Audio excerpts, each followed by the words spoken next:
Wah, itu apa? Keren banget. Itu namanya Tugu Pahlawan. Oh, gimana ceritanya, Kak? Kok bisa dinamain Tugu Pahlawan? Tugu itu dibangun untuk memperingati peristiwa penting yang terjadi pada tanggal 10 November 1945 di kota Surabaya ini. Jadi, di tanggal 10 November 1945 itu, terjadi sebuah pertempuran dahsyat antara para pejuang Indonesia dengan pasukan penjajah Belanda. Pertempuran ini merupakan salah satu pertempuran terbesar dalam sejarah Revolusi Nasional Indonesia. Pertempuran ini menjadi salah satu simbol penting perjuangan rakyat Indonesia yang menolak aksi kolonialisme.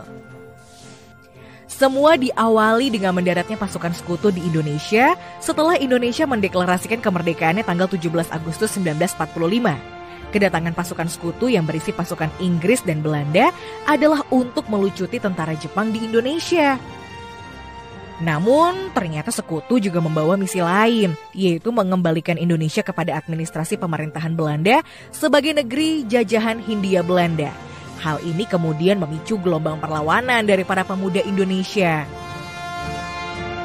Klimaksnya adalah insiden perobekan bendera Belanda di atap gedung Hotel Yamato Surabaya pada 19 September 1945. Saat itu para tokoh pemuda Surabaya merobek bagian berwarna biru dari bendera itu, menyisakan warna merah dan juga putih sebagai simbol penegakan kedaulatan Indonesia dan penolakan terhadap kembalinya pemerintah Belanda di Indonesia.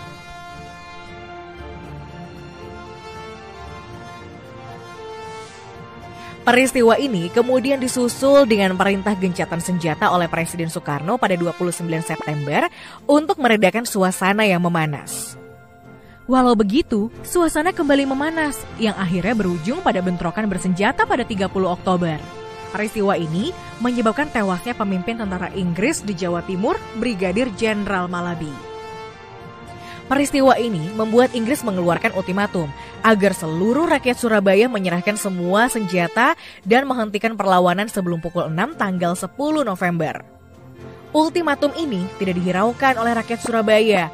Mereka memutuskan untuk terus melakukan perlawanan, yang juga didukung oleh para tokoh pemuda dan tokoh pergerakan saat itu. Semangat perlawanan ini ditandai dengan beredarnya semboyan merdeka atau mati di kalangan rakyat dan pejuang di Surabaya. Selama banteng-banteng Indonesia masih mempunyai darah merah yang dapat membuat setarik kain putih, merah dan putih, maka selama itu tidak akan kita mau menyerah kepada siapapun juga.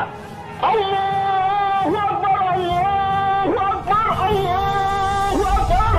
Merdeka! Akhirnya, puncak dari semua perlawanan ini pecah dalam sebuah pertempuran dahsyat di tanggal 10 November. Pertempuran ini berlangsung selama 3 minggu dan menewaskan sekitar 2.000 tentara sekutu dan 16.000 pejuang Indonesia. Dahsyatnya pertempuran serta gigihnya semangat dan tekad para pejuang dan rakyat Surabaya untuk mempertahankan kedaulatan bangsa. Kemudian menjadi inspirasi yang menggerakkan semangat perlawanan di seluruh wilayah Indonesia yang akhirnya memaksa sekutu untuk menerima kemerdekaan dan kedaulatan Indonesia. Nah, untuk memperingati peristiwa tersebut, Tugu Pahlawan dibangun serta tanggal 10 November ditetapkan sebagai Hari Pahlawan. Wah, seru banget ceritanya, Kak. Aku kira-kira bisa nggak ya jadi seperti para pahlawan itu? Bisa dong. Tuh, contohnya seperti kakak-kakak yang di depan itu.